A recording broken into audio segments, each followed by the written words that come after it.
پھر 40 دن خون کا قطرہ رہا، پھر 40 دن بعد گوشت کا لوتھڑا بنا، یعنی 40 دنوں کے بعد تبدیلی آ رہی ہے۔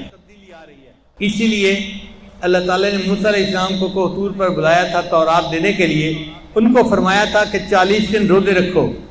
انہوں نے 40 دن روزے رکھے تھے، تو ہمارے بزرگوں نے کہا اس کا مطلب یہ ہے کہ یہ جو 40 دن ہیں ان کو خاص اہمیت حاصل ہے بندے کے لیے، تو بزرگوں نے چلہ نکال لیا یہاں سے۔ چنانچہ خانقاہوں میں بھی مشائخ لوگوں کو اپنے پاس رکھ کر چلہ لگوایا کیا کرتے تھے۔ وہ چلہ لگوانے کی بنیاد یہی تھی کہ 40 دنوں میں ایک بندے کے اندر تبدیلی آ جاتی ہے۔ یہ بندہ 40 دن نیکی کی نیت کے ساتھ خانقاہ میں رہے گا تو اس کے اندر کا انسان بھی بدل جائے گا اور اس پر بھی نیکی کا رنگ چڑھ جائے گا۔ اور ہمارے حضرت رحمۃ اللہ علیہ ایک اور حدیث مبارکہ بیان فرماتے تھے کہ من اخلص للہ 40 ایاما، کہ جو بندہ 40 دن اخلاص کے ساتھ اللہ کی عبادت کرتا ہے تو اس کے اندر سے حکمت کے چشمے پھوٹ جاتے ہیں۔ تو ہمارے حضرت فرماتے تھے کہ اس حدیث سے ثابت ہوتا ہے جو بندہ اخلاص کے ساتھ چلہ لگائے اللہ تعالیٰ اس کے اندر نسبت کے نور کو اجاگر فرما دیتے ہیں۔ حضرت فرماتے تھے کہ عوام الناس کے لیے سالوں لگتے ہیں نسبت لینے کے لیے، مگر علماء کو سالوں نہیں لگتے، اس لیے کہ وہ تو سالوں چٹائیوں پہ بیٹھ کے قرآن اور حدیث پڑھ چکے، سالوں تو وہ پہلے لگا چکے ہیں، اب ان کے لیے 40 دن ہی کافی ہوتے ہیں۔ اس لیے ہمارے حضرت مرشد عالم رحمۃ اللہ فرماتے تھے کوئی بندہ 40 دن میرے پاس آ کر رہے، اس کی دل کی کیفیت نہ بدلے تو تم میرا نام بدل دینا۔ اور یہیں سے لگتا ہے کہ حضرت مولانا الیاس رحمۃ اللہ علیہ نے جو جماعت میں وقت لگانے کی ترتیب ہے نا وہ لی کہ چلہ لگاؤ یا 3 چلے لگاؤ یا زندگی لگاؤ، تو وہ چلے یہیں سے نکلے۔ حدیث مبارکہ میں آتا ہے کہ جو بندہ 40 دن تکبیر اولیٰ کے ساتھ نماز پڑھے اللہ تعالیٰ اس کو منافقت سے بری فرما دیتے ہیں اور اللہ تعالیٰ اس کے دل کی ظلمت کو دور کر دیتے ہیں۔ تو 40 دن کی یہ خوشخبریاں بتاتی ہیں کہ واقعی 40 دن کے عمل میں اللہ تعالیٰ نے کوئی برکت رکھی ہوئی ہے۔ چنانچہ جن کے پاس وقت زیادہ ہوتا ہے وہ پوچھتے ہیں جی کہ ہم ایک لطیفے پہ کتنا مراقبہ کریں؟ بھئی ایک لطیفے پہ 40 منٹ کریں مراقبہ، ہر لطیفے پہ 40 منٹ کرتے کرتے پھر دیکھیں کیسے ذکر کی کیفیت نہیں ملتی۔ مراقبہ تو ہم کرتے ہیں 1 منٹ اور 2 منٹ، اب 1 منٹ اور 2 منٹ روز پڑھنے والا بچہ تو پہلی جماعت میں پاس نہیں ہوتا، ہم ولایت کے اس میدان میں 1-2 منٹ پڑھ کے کیسے پاس ہو جائیں گے؟ اب بخاری شریف تو ختم ہو گئی، اب تم اپنے گھروں کو جاؤ گے اور پریکٹیکل لائف میں تمہارا واسطہ پڑے گا۔ کوئی بندہ جاب کرے گا، کوئی کاروبار کرے گا، کوئی قرضوں میں پھنسے گا، کوئی مشکل میں پھنسے گا، تو پریشان ہو کے کہے گا کہ بھائی میں اب کیا کروں ان حالات کے مسئلوں سے نکلنے کے لیے۔ بچیاں جائیں گی اپنے گھروں میں، ماں باپ ان کے رشتے کر دیں گے، مگر کچھ بچیاں ایسی بھی ہوں گی کہ تعلیم بھی مکمل ہو گئی، شادی کی عمر کو بھی پہنچ گئی، مگر رشتے نہیں آتے۔ اب بچیاں خود تو نہیں کر سکتی، وہ حالات کے اندر بند ہو جاتی ہیں، کر بھی کچھ نہیں سکتے اور نکلنے کا راستہ بھی نظر نہیں آتا۔ تو امام بخاری رحمۃ اللہ نے ان کو عمل بتا دیا کہ اگر تم تسبیح کا ذکر زیادہ کرو گے تو اللہ تعالیٰ تمہیں ان حالات میں سے نکال دے گا۔ اور اس کی دلیل یہ ہے کہ یونس علیہ السلام ایک پیغمبر تھے جو مچھلی کے پیٹ میں چلے گئے تھے۔ اب مچھلی کے پیٹ میں ان کو سمجھ نہیں لگ رہی تھی کہ باہر نکلنے کی کیا ترکیب ہے، کوئی مخرج نہیں نظر آتا تھا۔ انہوں نے اللہ کی تسبیح بیان کی، لا الہ الا انت سبحانک انی کنت من الظالمین۔ اللہ نے مچھلی کو حکم دیا کہ تم میرے یونس کو کنارے کے اوپر واپس نکال، چنانچہ ان کو مچھلی کے پیٹ سے نجات مل گئی۔ اللہ تعالیٰ قرآن میں فرماتے ہیں فلولا انہ کان من المسبحین، اگر یونس علیہ السلام میری تسبیح بیان کرنے والے نہ ہوتے للبث فی بطنہ الی یوم یبعثون، تو وہ قیامت تک مچھلی کے پیٹ ہی میں رہ جاتے۔ مصیبت اتنی بڑی تھی کہ قیامت تک انہوں نے مچھلی کے پیٹ میں رہنا تھا، مگر تسبیح پڑھنے نے مچھلی کے پیٹ سے نجات عطا فرما دی۔ تو کئی مرتبہ لوگ قرض کی مچھلی کے پیٹ میں پھنس جاتے ہیں، نکلنے کا راستہ نظر نہیں آتا۔ تو امام بخاری نے چاہا کہ عزیز طلباء تمہیں عاملوں کے پاس جانے کی ضرورت نہیں ہے، میں بتا دیتا ہوں اس حدیث تسبیح کو پڑھ لیا کرنا، اللہ تمہیں حالات کی مچھلی کے پیٹ سے نکال دیں گے، اللہ تمہیں قرض کی مچھلی کے پیٹ سے نکال۔ اور یہ تجربہ شدہ بات ہے، آپ کسی مشکل میں پھنسے ہیں، آپ تسبیح کا ذکر کریں، پھر دیکھیں اللہ اس مچھلی کے پیٹ سے کیسے نکال دیتے ہیں۔ ایک اور بھی روایت ہے کہ حضرت عمر رضی اللہ عنہ کے پاس ایک مجرم کو لایا گیا اور انہوں نے جلاد کو کہا کہ اس کے 10 جوتے لگاؤ۔ اب جلاد نے جب پہلا اس کو جوتا لگایا نا تو وہ کہنے لگا سبحان اللہ، یعنی اس زمانے کے مجرم بھی ایسے تھے جو آل فال نہیں بکتے تھے، بلکہ ان کو اگر ضرب پڑتی تھی تو وہ سبحان اللہ کا ذکر کرتے۔ تو جب اس نے سبحان اللہ کہا نا تو عمر رضی اللہ عنہ نے جلاد کو اشارہ کیا، داہو، اس کو چھوڑ دو، ایک ہی کافی ہے۔ ابی بن کعب رضی اللہ عنہ ایک مفتی قسم کے صحابی تھے، وہ پاس بیٹھے ہوئے تھے، فضاحی کا وہ مسکرا پڑے۔ تو عمر رضی اللہ عنہ کو تعجب ہوا، انہوں نے پوچھا میں یدریکو کا، حضرت آپ مسکرائے کیوں ہیں؟ ان کا والذی نفسی بیدہ، قسم ہے اس ذات کی جس کے قبضے میں میری جان ہے، سبحان اللہ کے ذکر نے اس بندے کی سزا میں کمی کروا دی۔ 10 کا آپ نے حکم دیا تھا، 1 پہ معاف کر دیا۔ اس کا مطلب یہ کہ سبحان اللہ کے ذکر نے عذاب کو کم کر دیا۔ تو یہ سبحان اللہ کا ذکر ہماری زندگی کی مشکلات کو کم کر سکتا ہے، عذاب کو کم کر سکتا ہے، اور ہمیں ان پریشانیوں سے نجات دے سکتا ہے۔ اس لیے امام بخاری نے یہ حدیث آخر میں بیان فرمائی۔ تو ہمارے استاد نے اس جواب کو بہت پسند فرمایا۔ اللہ تعالی ہمیں اللہ اپنا ذکر کثرت کے ساتھ کرنے کی توفیق عطا فرمائے، اور مفتی صاحب کے جو مختلف ادارے ہیں اللہ ان کو دن دگنی رات چوگنی ترقی عطا فرمائے، اور ہمیں تقوی و طہارت کے ساتھ کہیں نو کہیں دی تے بلی نو دہیں دی، جیسا بندہ ہوتا ہے نا ویسی سوچ آتی ہے۔ مل کا چونکہ میرا یہ فیلڈ ہے ذکر و سلوک والا، اور ہمارے پاس اکثر بندے آتے رہتے ہیں کہ جی یہ پریشانی پڑھنے کو بتائیں، یہ پریشانی پڑھنے کو بتائیں۔ تو مجھے تو لگتا ہے کہ امام بخاری رحمۃ اللہ نے اس حدیث میں طلباء کو ایک پڑھنے کا نسخہ بتا دیا۔ کہنے لگے وہ کیا؟ میں نے کہا اس لیے کہ یہ حدیث کا آخری درس سنیں گے، تعلیم مکمل ہو گئی، اب یہ اپنے گھروں میں جائیں گے۔ جو نوجوان بچے ہوں گے، کوئی ملازمت کرے گا، کوئی کاروبار کرے گا، تو ان کو پریکٹیکل زندگی سے واسطہ پڑے گا۔ اب کئی مرتبہ انسان اپنے حالات کی مچھلی کے پیٹ میں پھنس جاتا ہے، قرضے میں پھنس گیا، نکلنے کا راستہ نہیں نکلتا، تو پھر یہ کہیں گے کہ جی اب ہم کیا کریں، ہمیں کوئی بتائے ہم اس مچھلی کے پیٹ سے کیسے نکل سکتے ہیں۔ تو امام بخاری رحمۃ اللہ نے بتلا دیا کہ تم تسبیح پڑھو گے، اس کی برکت سے اللہ تمہیں اس مچھلی کے پیٹ سے نکال دیں گے۔ لڑکی ہے، اس نے ختم بخاری کا سر سنا، اب وہ گھر جائے گی، جب گھر جائے گی تو ماں باپ اس کا رشتہ ڈھونڈیں گے اور پھر اس کا نکاح کر دیں گے۔ اب بعض بچیاں ہوتی ہیں جن کے رشتے نہیں آتے، وہ حالات کی مچھلی کے پیٹ میں پھنس جاتی ہیں، کریں تو کیا کریں؟ رشتہ آئے گا تو ماں باپ فرض ادا کریں گے، اب جب رشتے نہیں آ رہا تو کیا کریں؟ تو پریشان ہوتی ہیں کہ ہم ان حالات میں سے کیسے نکلیں۔ تو امام بخاری رحمۃ اللہ نے فرمایا کہ تم تسبیح زیادہ پڑھو، اللہ تمہیں حالات کی مچھلی سے نکال دیں گے۔ واقعہ یہ ہے کہ پیغمبر اسلام کے یونس علیہ السلام، ان کو مچھلی نے اپنے پیٹ میں لے لیا تھا، زندہ نکل لیا تھا۔ اب وہاں پر ان کو کوئی نکلنے کا راستہ نظر نہیں آتا تھا۔ 3 اندھیروں میں تھے، ایک رات کا اندھیرا، ایک سمندر کی تہہ کا اندھیرا، اور ایک مچھلی کے پیٹ کا اندھیرا، کہہ سکتے ہیں ایسی ظلمات ثلاث۔ اب وہ ان 3 اندھیروں میں تھے تو سمجھ نہیں آتی تھی کہ میں یہاں سے کیسے نکل سکتا ہوں۔ تو انہوں نے اللہ کی تسبیح بیان کر دی، پڑھا لا الہ الا انت سبحانک انی کنت من الظالمین، اللہ کی تسبیح بیان کی۔ قرآن مجید میں ہے کہ جب انہوں نے اللہ کی تسبیح بیان کی، اللہ نے مچھلی کو حکم دیا کہ ان کو جو ہے بحفاظت سمندر کے کنارے پر باہر نکال دو۔ اللہ رب العزت قرآن مجید میں فرماتے ہیں، تو غور سے سنیں، فلولا انہ کان من المسبحین، اگر یونس علیہ السلام میری تسبیح بیان نہ کرتے، للبث فی بطنہ الی یوم یبعثون، وہ قیامت تک مچھلی کے پیٹ میں اسی طرح پڑے رہتے۔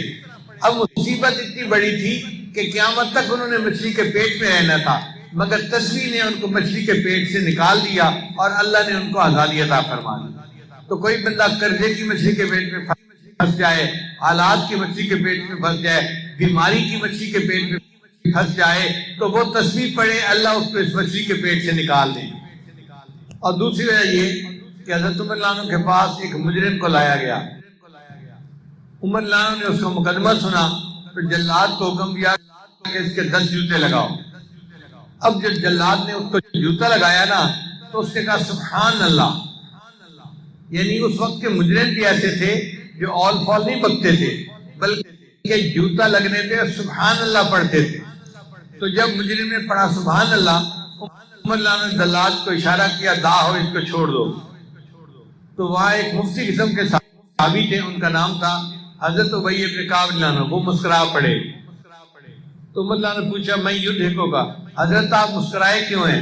ان نے کہا کہ قسم ہے اس ذات کی جس کے قبضے میں میری جان ہے، سبحان اللہ نے اس مجرم کی سزا میں کمی کروا دی۔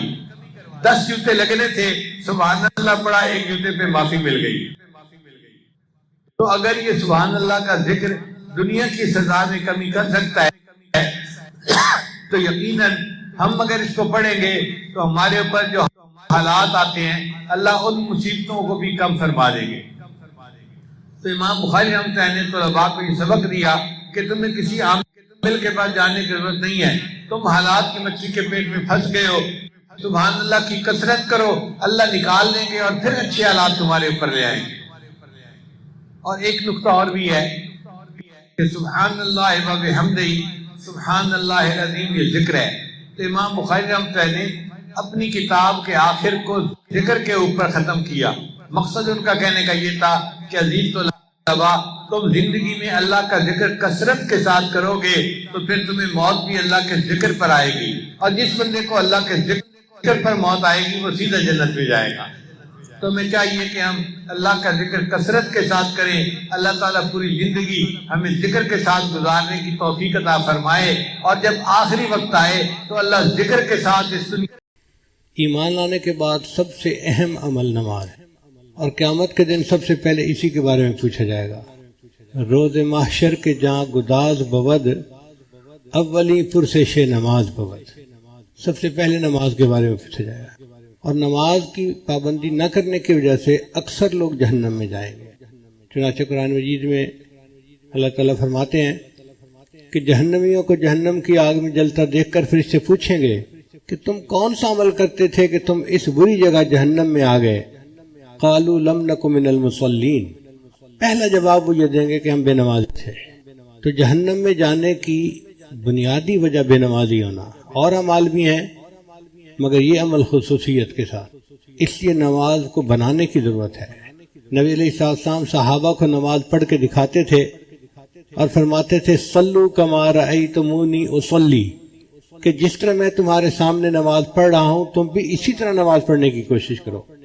تو نماز کو سیکھنا یہ گویا صحابہ کی سنت ہے، انہوں نے نبی علیہ السلام سے سیکھی، اور ہر دور اور ہر زمانے میں مردین اپنے شیوخ سے نماز سیکھتے رہے۔ آج کے دور میں ہم یہ سمجھتے ہیں کہ شاید بیت کے تعلق کے بعد بس تعویذ دھاگے ہوتے ہیں جن سے کام چلتے ہیں، ایسی بات نہیں ہے۔ شاہ اسماعیل شہید رحمۃ اللہ علیہ جب اپنے شیخ سے بیعت ہوئے تو انہوں نے پوچھا کہ آپ کیسے آئے؟ تو کہا کہ حضرت مجھے صحابہ جیسی نماز پڑھنے سکھا دیجئے۔ یہ بیعت کا اصل مقصد ہے کہ بندے کی نماز سنور جائے، حتیٰ کہ اس کو نماز کی حلاوت نصیب ہو جائے۔ جس طرح ظاہری کھانوں کے اندر لذت ہوتی ہے، بریانی کے اندر اپنی لذت ہے، آئس کریم کے اندر اپنی لذت ہے، مرغ کڑائی کے اندر اپنی لذت ہے، اسی طرح اعمال کی بھی اللہ تعالیٰ نے لذتیں رکھی ہیں۔ اگر انسان کا دل صاف ہو تو وہ ان لذتوں کو محسوس کر سکتا ہے۔ ہم نے دیکھا ہے بعض لوگوں کی لذت کی جو حس ہوتی ہے وہ ختم ہو جاتی ہے، ان کو پتہ ہی نہیں چلتا وہ نمکین چیز کھا رہے ہیں یا میٹھی چیز کھا رہے ہیں۔ وہی حال آج ہمارا ہے کہ اعمال کی لذت کی حس ختم ہو چکی گناہوں کی وجہ سے، پتہ ہی نہیں چلتا ہم نماز پڑھ رہے ہیں یا تلاوت کر رہے ہیں یا ذکر کر رہے ہیں۔ انسان اگر اپنے قلب کی کیفیت کو جانچنا چاہے، اس کا ایک لٹمس ٹیسٹ ہے۔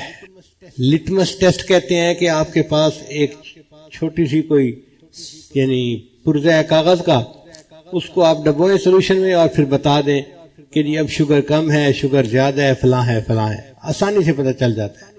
حسن بصری رحمۃ اللہ فرمایا کرتے تھے کہ ہر انسان اپنے دل کی کیفیت کو جانچ سکتا ہے 3 اعمال کو دیکھے۔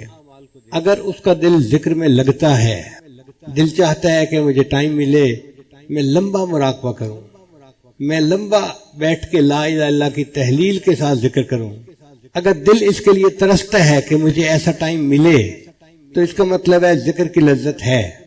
اور اگر مراقبے میں بیٹھنے کو دل ہی نہ کرے یا مراقبے میں بیٹھتے ہی دنیا کے خیالات، شیطانی شہوانی خیالات، اس کا مطلب یہ کہ ذکر کی لذت حاصل نہیں ہے.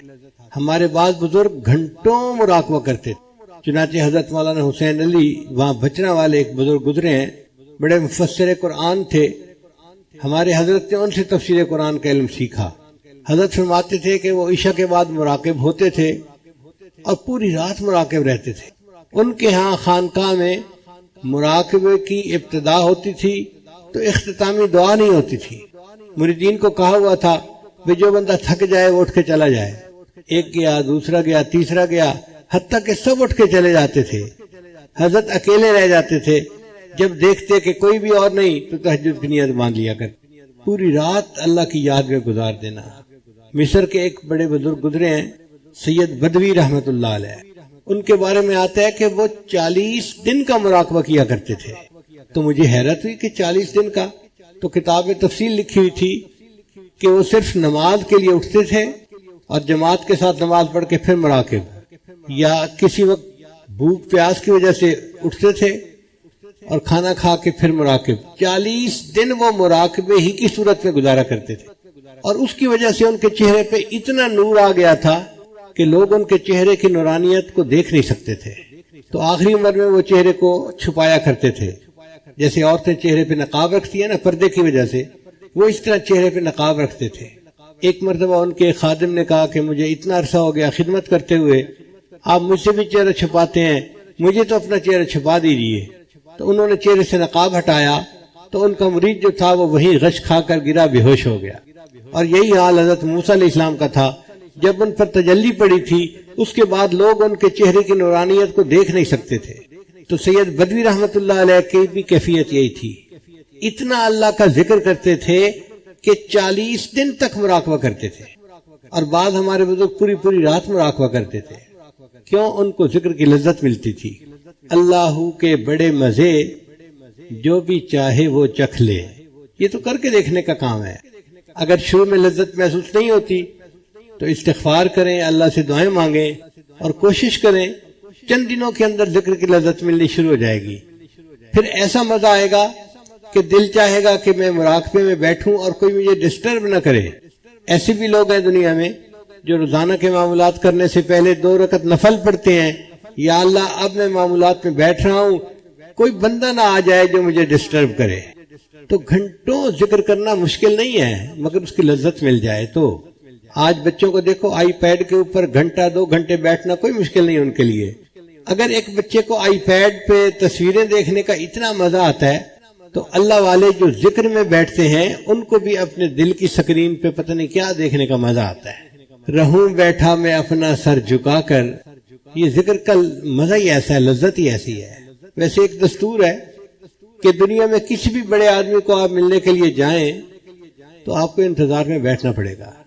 مثلاً آپ جائیں جی میں پولیس کے بڑے سے ملنا ہے، تو یہ نہیں ہو سکتا کہ آپ جائیں اور سیدھا دفتر میں اس کے سامنے جا کے بیٹھ جائیں. آپ کو دفتر کے بعد انتظار کرنا پڑے گا. جی صاحب میٹنگ میں فارغ ہوں گے، آپ سے بات کریں گے. آپ کسی بڑے مفتی کے پاس جائیں، کسی بڑے آدمی کے پاس جائیں، جس بڑے کے پاس بھی جائیں گے آپ کو انتظار کرنا پڑے گا. اور اگر کوئی VVIP پرسنالٹی ہے جیسے ملک کا صدر ہوتا ہے تو پھر تو آپ کو ہو سکتا ہے مہینوں انتظار کرنا پڑے. تو جس طرح دنیا کے کسی بڑے سے ملنے کے لیے انتظار کرنا پڑتا ہے، اللہ تعالیٰ کا دیدار پانے کے لیے بھی بندے کو انتظار کرنا پڑتا ہے. اب یہ انتظار دنیا میں اگر شروع کر دیں تو ہر روز آدھے گھنٹے کا مراقبہ، 1 گھنٹے کا مراقبہ، میرے وہ جو انتظار کا ٹائم ہے وہ پورا ہوتا جا رہا ہے. اگر دنیا میں اس نے انتظار کا ٹائم مکمل کر لیا، اللہ اس کو قیامت کے دن اپنا دیدار عطا فرما دیں گے. اور اگر دنیا میں یہ عمل نہ کر سکا تو پھر اس کو آگے جا کر انتظار کرنا پڑے گا، پھر اس کو اللہ تعالیٰ جنت دیں گے اور اپنا دیدار عطا فرمائیں گے. لیکن بڑے کے ملاقات سے پہلے انتظار کی گھڑیاں پوری کرنی پڑتی ہیں، انہی کا نام مراقبہ ہے. ہم مراقبے کو اس نیت کے ساتھ کریں، اللہ میں آپ کا دیدار چاہتا ہوں اور اس کے لیے یہ جو انتظار کی گھڑیاں ہیں میں دنیا میں پوری کر رہا ہوں. آج آدھا گھنٹہ، 15 منٹ، 1 گھنٹہ، 2 گھنٹے، اللہ یہ گھنٹوں کیا چیز ہے. آپ دیدار کا وعدہ تو کریں، پوری زندگی لگانے کو تیار ہوں. سر طور ہو سر عرش ہو ہمیں انتظار قبول ہے، سر طور ہو سر حشر ہو ہمیں انتظار قبول ہے. وہ کبھی ملے وہ کہیں ملے، وہ کبھی صحیح وہ کہیں صحیح. اللہ آپ ملنے کا وعدہ تو کریں، کبھی ملے کہیں ملے، ہم اس کے لیے تیار ہیں. تو جب دل کی یہ کیفیت ہوگی پھر ذکر میں بیٹھنا مشکل نہیں ہوگا. انسان مصروفیات میں سے ٹائم نکال لے گا اور کچھ نہ کچھ وقت نکال کے روزانہ اللہ کی یاد میں بیٹھے گا. جس طرح ذکر کی لذت ہے اسی طرح اللہ کے قرآن پڑھنے کی بھی لذت ہے، مگر وہ لذت ہر بندہ نہیں محسوس کر سکتا. جس طرح نابالغ بچہ بلوغ کی لذت سے واقف نہیں ہو سکتا، جو انسان اپنے دل کی صفائی نہ کرے وہ قرآن کی لذت سے واقف نہیں ہو سکتا. اور جن کو لذت آتی ہے وہ پوری رات قرآن کی تلاوت کرتے ہیں. اللہ کے محبوب صلی پوری رات قرآن مجید کی تلاوت میں گزار دیتے تھے. سیدہ صدیقہ رضی اللہ تعالیٰ عنہ ایک پوری رات قرآن پاک کی آیت پڑھتی رہیں. وَبَدَا لَهُم مِّنَ اللَّهِ مَا لَمْ يَكُونُوا يَحْتَسِبُونَ. سیدنا صدیق اکبر کا بھی یہی حال تھا، سیدنا عمر فاروق کا بھی. امام اعظم حنیفہ رحمۃ اللہ علیہ بھی پوری رات قرآن کی تلاوت کرتے رہتے تھے. عشاء کے وضو سے فجر کی نماز پڑھا کرتے تھے، ان کو لذت ملتی تھی. تذکرۃ الحفاظ ایک کتاب ہے جس میں قرآن مجید کے حفاظ کے واقعات ہیں. اس میں نے ایک عجیب واقعہ پڑھا. لکھا ہوا تھا کہ ایک نوجوان کی شادی ہوئی تو پہلی رات وہ بیوی سے ملاقات کے لیے کمرے میں گیا، ایک دوسرے کے ساتھ سلام کیا اور میاں بیوی دونوں نے یہ فیصلہ کیا کہ ہم 2 رکعت نفل پہلے پڑھ لیتے ہیں پھر آپس میں ملاقات کریں گے. چنانچہ خاوند نے مصلی پہ نیت باندھ لی اور بیوی نے ذرا پیچھے نیت باندھ لی. اب یہ بچہ پوری رات عبادت کرنے کا عادی تھا. جب اس نے قرآن مجید کی تلاوت شروع کی تو اس کو مزہ آیا، لطف آیا. یہ قرآن مجید پڑھتا رہا حتیٰ کہ فجر کی اذان